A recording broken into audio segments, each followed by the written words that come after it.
heart of Kuwait in the 1990s, there was a celebrated wedding singer named Noura Ataqaqa. She led a small but well-known all-female ensemble, musicians and vocalists who were frequently invited to entertain at weddings and other celebrations among affluent families. Her fame was solid, her voice graceful, and her presence commanding. This was the golden era of her career. One evening, all seemed like other performances she had done many times. She got a phone call from a woman, elderly, asking whether Noura could perform at her daughter's wedding that very night. The catch: it was late, maybe past normal hours. The payment offered was unusually high. Though she hesitated, the promise of good pay persuaded her and her group to accept. They drove out to a mansion set in a remote area, grand and beautifully lit. They were greeted with all the trappings of a luxury wedding: decorations, music already playing, guests milling about,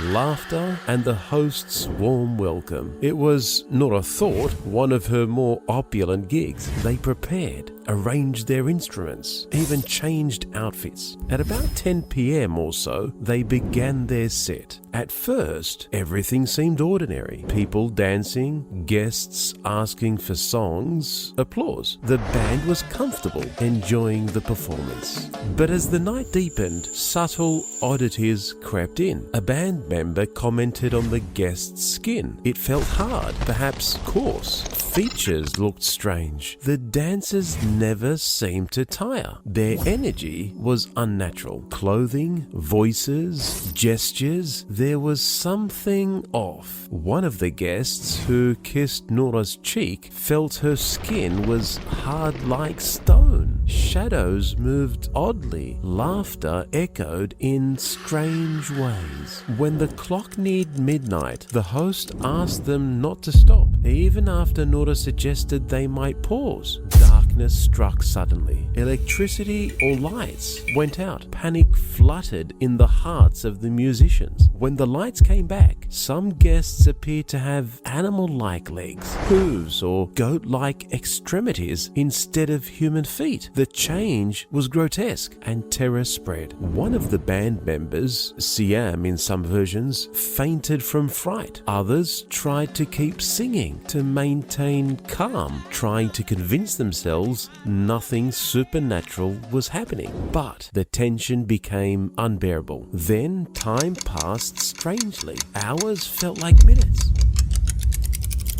Suddenly, as dawn's call to prayer approached, or as morning broke, everything went silent. The house, so alive a moment before, seemed deserted. The grand decor, the guests, the music, it all vanished. Only blank walls, darkness, silence. The mansion looked abandoned, as though no wedding had been held there. Outside, they ran into an old man. They told him what had happened. Trembling to their shock, he said, "That house? No one has lived there for years. It's abandoned. Furniture gone. No signs of recent life. All the sounds they heard, the people they saw, perhaps illusions." The trauma was lasting. In some tellings, after that night, the group disbanded. Noura refused further bookings. She withdrew from performing. Her appearance changed. She became